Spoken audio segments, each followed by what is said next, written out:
अस्सलाम वालेकुम dear students, क्या हाल है आप सबका। स्टूडेंट्स, आज का जो हमारा टॉपिक है वो है shielding effect and screening effect. ठीक है, शील्डिंग इफेक्ट और स्क्रीनिंग इफेक्ट एक ही चीज़ के दो नाम हैं। शील्डिंग इफेक्ट को समझने के लिए मैं क्या कहती हूँ कि मेरे पास एक एटम है, ठीक है, ये इसका न्यूक्लियस है और ये एटम जो है ये मल्टी इलेक्ट्रॉन सिस्टम है, यानी कि इसके पास इलेक्ट्रॉन्स की तादाद ज़्यादा है। ये इसका न्यूक्लियस है, पहले शेल में इसके 2 इलेक्ट्रॉन्स हैं और सेकंड नेक्स्ट शेल में इसके 1 इलेक्ट्रॉन है। स्टूडेंट्स, ये जो पहला शेल है इसको हम लोग कहते हैं कि ये इनर शेल है, ठीक है, और इनर शेल में जो इलेक्ट्रॉन्स होते हैं हम कहते हैं कि वो इनर इलेक्ट्रॉन्स हैं, या इनको कोर इलेक्ट्रॉन्स भी बोला जाता है। ये दोनों एक ही टर्म्स। ये हमारे पास इसको बोलते हैं हम कि ये आउटर शेल है, और आउटर शेल के लिए एक और टर्म भी इस्तेमाल होती है, वैलेंस शेल।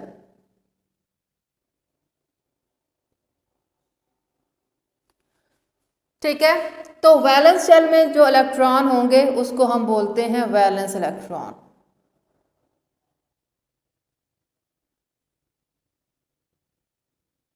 ओके स्टूडेंट्स, ये हमारे पास एक मल्टी इलेक्ट्रॉन एटम है, ठीक है।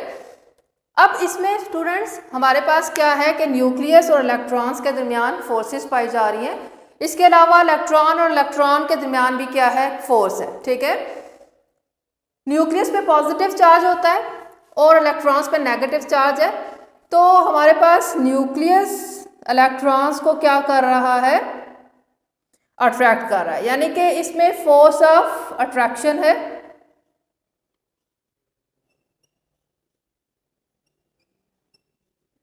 न्यूक्लियस और इलेक्ट्रॉन्स में ये वन टाइप की फोर्स है, और सेकंड टाइप की फोर्स जो है वो हमारे पास इलेक्ट्रॉन और इलेक्ट्रॉन को क्या कर रहे हैं, रिपेल कर रहे हैं। फोर्स ऑफ रिपल्शन है। इलेक्ट्रॉन्स को क्या कर रहे हैं, रिपेल कर रहे हैं। तो ये 2 टाइप्स की फोर्सेस इसमें एग्जिस्ट करती हैं। स्टूडेंट्स, अब होता ये है कि जो न्यूक्लियस है वो इन इलेक्ट्रॉन्स को भी अट्रैक्ट कर रहा है और इन इलेक्ट्रॉन्स को भी क्या कर रहा है, अट्रैक्ट कर रहा है। न्यूक्लियस की फोर्स इन दोनों इलेक्ट्रॉन्स पे ज़्यादा लग रही है क्योंकि वो करीब है, और उससे नेक्स्ट जो शेल में इलेक्ट्रॉन है, यानी कि जो वैलेंस इलेक्ट्रॉन है, उस तक जो है वो क्या है, कम जा रही है, क्योंकि कुछ फोर्स यहाँ पर कंज्यूम हो रही है, इस्तेमाल हो रही है, जो बाकी वहाँ तक जा रही है वो क्या है, रिलेटिवली कम पहुँच रही है। तो इसका मतलब ये हुआ कि ये हमारे पास जो इनर शेल है, इनर शेल जो है वो न्यूक्लियस की फोर्स ऑफ अट्रैक्शन को प्रोटेक्ट कर देता है या शील्ड कर देता है, कहाँ तक पहुँचने के लिए, वैलेंस इलेक्ट्रॉन्स तक। दोबारा बात सुन लें कि न्यूक्लियस की फोर्स ऑफ अट्रैक्शन इस शेल की वजह से, इनर शेल में मौजूद इलेक्ट्रॉन्स की वजह से आउटर मोस्ट इलेक्ट्रॉन्स या वैलेंस इलेक्ट्रॉन्स तक जो होती है वो शील्ड हो जाती है, प्रोटेक्ट हो जाती है, रुक जाती है, कम हो जाती है, ठीक है, रिड्यूस हो जाती है। इस शील्डिंग को, ये जो शील्डिंग है due to the presence of electron in inner shell, inner shells में इलेक्ट्रॉन्स की मौजूदगी की वजह से जो रिडक्शन हो जाती है फोर्स में, force of attraction of nucleus and valence electron, इसको हम लोग बोलते हैं शील्डिंग इफेक्ट, ठीक है ना। ये बिल्कुल इसी तरह से है कि स्टूडेंट्स, इलेक्ट्रॉन जो होता है वो क्या करता है, क्योंकि इलेक्ट्रॉन को रिपेल कर रहा है ना, तो न्यूक्लियस जो होता है वो पहले क्या करता है, अंदर के इलेक्ट्रॉन्स और इलेक्ट्रॉन्स की रिपल्शन को क्या करता है, सुलझाता है, ठीक है, उनके आपस के जो लड़ाई झगड़े हैं उनको ख़त्म करता है, जिसकी वजह से न्यूक्लियस की फोर्स जो है आउटर मोस्ट इलेक्ट्रॉन यानी कि वैलेंस इलेक्ट्रॉन तक कम पहुंचती है, शील्ड हो जाती है या स्क्रीन हो जाती है। तो इस जो हमारे पास फोर्स को हम लोग बोलते हैं कि ये स्क्रीनिंग इफेक्ट है या शील्डिंग इफेक्ट है। ठीक है, तो शील्डिंग इफेक्ट को हम कैसे डिफाइन करते हैं? In a multi electron atoms the inner electrons, ये हमारे पास जो इनर इलेक्ट्रॉन्स हैं, ठीक है, इनर शेल में जो मौजूद ये 2 इलेक्ट्रॉन्स हैं, इनर इलेक्ट्रॉन्स शील्ड और प्रोटेक्ट्स द आउटर इलेक्ट्रॉन्स, बाहर वाले इलेक्ट्रॉन्स को शील्ड कर देते हैं from the charge of nucleus. जो charge of nucleus mean force of attraction of nucleus, this force is called shielding और स्क्रीनिंग इफेक्ट। इसको हम स्क्रीनिंग और शील्डिंग इफेक्ट कहते हैं। ठीक है, अब यहाँ पर एक टर्म यूज होती है कि इफेक्टिव न्यूक्लियर चार्ज जो होता है वो क्या होता है? लेस हो गया है किस पे? वैलेंस इलेक्ट्रॉन्स पे।